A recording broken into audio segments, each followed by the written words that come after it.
সমস্ত মাসের ভিতরে শ্রেষ্ঠ মাস, উৎকৃষ্ট মাস, মর্যাদাপূর্ণ মাস। রমাদান শব্দের অর্থ হচ্ছে জ্বালিয়ে দেওয়া, পুড়িয়ে ভস্ম করে দেওয়া। অর্থাৎ আল্লাহ পাক রব্বুল আলামিন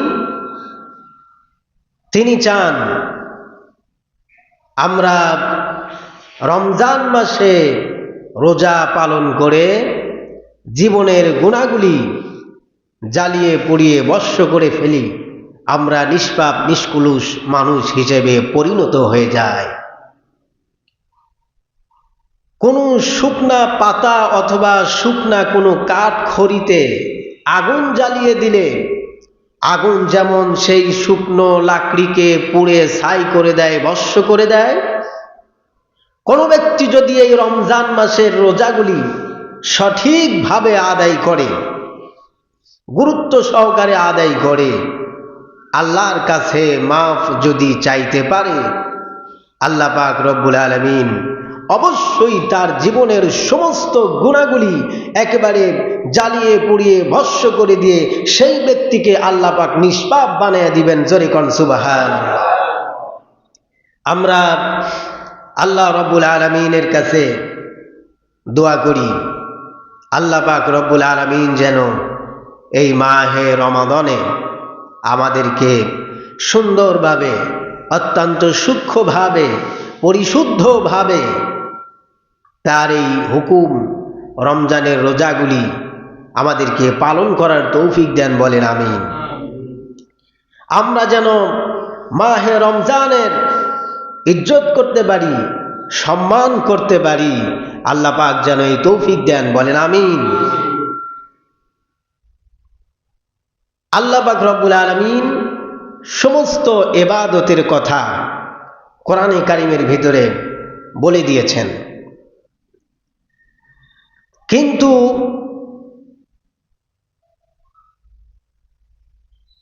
রমজানে আমরা যে রোজা রাখি, এই রোজার ব্যাপারে যত কথা আল্লাহ পাক রব্বুল আলামিন কোরআনের মধ্যে বলেছেন, ব্যাখ্যা দিয়েছেন, আর কোনো ইবাদতের কথা আল্লাহ পাক এতটা ব্যাখ্যা করে বলেন নাই। আল্লাহ রব্বুল আলামিন নামাজের হুকুম করেছেন, আমরা নামাজটা কেমনে আদায় করব, জোহরের নামাজ কয় রাকাত পড়ব, আসরের নামাজ পড়ব কয় রাকাত, মাগরিবের নামাজ কয় রাকাত, এশারের নামাজ কয় রাকাত, নামাজের ভিতরে সূরাগুলি আমরা জোরে পড়ব নাকি আস্তে পড়ব, নামাজের ব্যাপারে এত ব্যাখ্যা কোরআনের মধ্যে নাই। হজ করতে হবে, আল্লাহ পাক ফরজ করে দিয়েছেন, এই হজটা কেমনে আদায় করতে হবে, কেমনে সাফা মারওয়া সাই করতে হবে, কেমনে তওয়াফ করতে হবে, কোরআনের ভিতরে ব্যাখ্যা আল্লাহ পাক করেন নাই। কোরবানির কথা আল্লাহ রব্বুল আলামিন বলেছেন, কিন্তু সেই কোরবানি কেমনে আদায় করতে হবে, কতটুকু সম্পদ থাকলে পরে আদায় করতে হবে, আল্লাহ রব্বুল আলামিন কোরআনের ভিতরে এরও ব্যাখ্যা দেন নাই।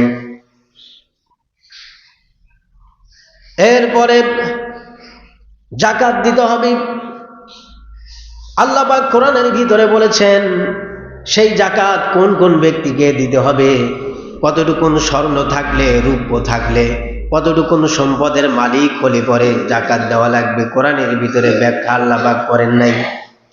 তাহলে প্রশ্ন আসতে পারে, নামাজের কথা, হজের কথা, কোরবানির কথা, যাকাতের কথা আল্লাহ পাক কোরআনে ব্যাখ্যা করেন নাই, শুধু হুকুম করেছেন। তাহলে আমরা নামাজ পড়ি, হজ করি, যাকাত দেই, এটা আমরা কেমনে করি? কেমনে করি? করি ওইভাবে করি, কোরআনের ব্যাখ্যা হচ্ছে রাসূল করিম সাল্লাল্লাহু আলাইহি ওয়াসাল্লাম। কোরআনের ব্যাখ্যাকে রাসূল হচ্ছে কোরআনের ব্যাখ্যা।